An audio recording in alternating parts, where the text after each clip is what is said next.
তো এভরিওয়ান, আবারও নতুন সিনেমা, আবারও নতুন পরিচালক শাকিব খানের আবারও নতুন সিনেমা হইতে চলেছে 2025 সালের। তো এভরিওয়ান, এই সংবাদটি কিন্তু আগামীকাল থেকে সোশ্যাল মিডিয়াতে কিন্তু প্রচুর পরিমাণ চলতেছে। তো আজকে আমি ভাবলাম এ নিয়ে একটি ভিডিও বানাই। তো আপনারা অনেকেই হয়তো বা জানেন যে শাকিব খান এবং সুনাম কলকাতার একজন বড় মাপের পরিচালক, যার নাম হচ্ছে রাজ চক্রবর্তী। রাজ চক্রবর্তীর সাথে কিন্তু একটি সিনেমা করার কথা, এটা নিয়ে কিন্তু আলোচনা হইতেছে। কতটা সত্য তো আজকের ভিডিওটি না দেখলে বুঝতে পারবেন না। তো আজকের ভিডিওটিতে এ নিয়ে কথা বলবো যে এই সংবাদটা আসলে কতটা সত্য। তো ভিডিওটি না টানিয়ে সম্পূর্ণ ভিডিওটি দেখতে এভরিওয়ান, প্রথমে যে বলি যে শাকিব খান এবং রাজ চক্রবর্তীর যদি একটি জুটি হয়, এদের দুইজনকে দিয়ে যদি একটি সিনেমা হয়, তাহলে সেটা কি ভালো হবে নাকি খারাপ হবে? তো অবশ্যই এটা ভালো হবে, কারণ রাজ চক্রবর্তীর আমরা অনেক সিনেমায় দেখেছি ইন্ডিয়া, যে দেবের সাথে করেছে, জিতের সাথে করেছে, অনেক ভালো ভালো সিনেমা উপহার দিয়েছে। তো সেই হিসাবে তার সাথে যদি শাকিব খান কাজ করে, তাহলে অনেকটাই ভালো হবে, সেটা আমারও ভালো লাগার বিষয়। শুধুমাত্র আমার না, এটা সাকিব-এনদের ভালো লাগার বিষয়। তো শাকিব খানের একটি সিনেমা যাতে ভালো হয়, সেটা কিন্তু আমাদের আমাদের দেখা, এবং এটা আমাদের দায়িত্ব।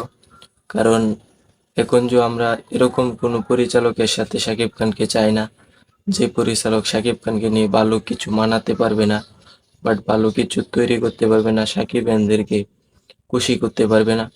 তো আমার মনে হয় রাজ চক্রবর্তী আমাদেরকে খুশি করতে পারবে, কারণ বিগতকালে ওনার যে কয়টা সিনেমা করেছে, সব কয়টা সিনেমা কিন্তু আমি দেখেছি, সব কয়টা সিনেমা আমার কাছে দারুণ লেগেছে। তো সেই হিসাবে বলতে গেলে রাজ চক্রবর্তী এবং শাকিব খানের জুটিটা অসাধারণ হবে। তারা দুইজন যদি একসাথে কাজ করে, তাহলে অসাধারণ কিন্তু কাজটা হতে চলেছে। তো 2024 সালে কিন্তু আমরা ধামাকাদার কিছু পেতে, বেসিক্যালি আমি চাই এটা হোক। কারণ শাকিব খানের সাথে কারণ শাকিব খানের সাথে নতুন নতুন পরিচালক, নতুন নতুন আর্টিস্ট কাজ করুক, তাহলেই কিন্তু শাকিব খানের সিনেমা ভালো হবে।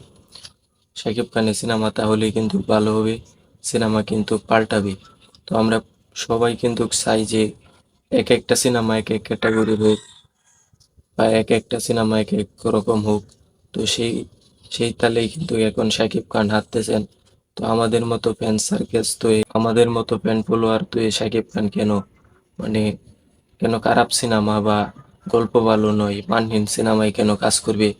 অবশ্যই ভালো সিনেমায় কাজ করতে হবে, কারণ শাকিব খানদের চাওয়া অনুযায়ী কাজ করতে হবে। শাকিব খানকে নিয়ে যে কোনো পরিচালক কাজ করুক, তাকে ভালো কাজ দেখাতে হবে। না দেখালে তাদের শাকিব খান কিন্তু খুশি থাকবে না। তো শাকিব খান যখন খুশি থাকবে না, তখন কিন্তু সেই সিনেমাটাও ব্যবসায়িকভাবে কিন্তু সফলতা পাবে না। তো আমি চাই শাকিব খান এবং রা- রাজ চক্রবর্তীর একটি জুটি হোক, তাদের একটি অসাধারণ সিনেমা হোক। এখন তো শাকিব খান তুফানের পর 2025 সালে যদি নতুন সিনেমা ধরে, তাহলে সেটা হইতে হবে বড় মাপের, সেটা হইতে হবে মানহীন সিনেমা। কারণ আমরা শাকিব খানকে আর কোনো বস্তা পচা সিনেমায় দেখতে চাই না। তো এভরিওয়ান, এটা ছিল আমাদের দায়িত্ব। এটা আমাদের দায়িত্ব এবং কর্তব্য যে শাকিব খানকে ভালো মানহীন সিনেমায় কাজ করতে হবে। ভালো মানহীন সিনেমাতে আমাদের যারা ইউটিউবার আছি, যারা অনলাইনে কন্টেন্ট ক্রিয়েটর, সিনেমা শাকিব খানকে নিয়ে কথা বলি, তাদের তাদের কিন্তু একটা দায়িত্ব আছে, সেটা হচ্ছে শাকিব খানকে ভালো সিনেমায় কাস্টিং করা, ভালো সিনেমায় শাকিব খান অভিনয় করা। কারণ শাকিব খান প্রিয়তমার পর কিন্তু শাকিব খানের লাইফটা কিন্তু চেঞ্জ হয়ে গেছে। এখন আর আগের মতো বস্তা পচা সিনেমা একটি পরিচালক ধরে এনে যেরকম তেরকম সিনেমা করলে কিন্তু হবে না। এখন কিন্তু ভালো সিনেমা করতে হবে, ভালো সিনেমায় শাকিব খানকে অভিনয় করতে হবে। তো এভরিওয়ান, এই ছিল আমার মতামত যে শাকিব খান এবং কলকাতার পরিচালক রাজ চক্রবর্তী যদি একসাথে কাজ করে, অবশ্যই এটা শাকিব খানদের জন্য নতুন কিছু হতে চলেছে। তো আমার কাছে এটাই ভালো লাগে।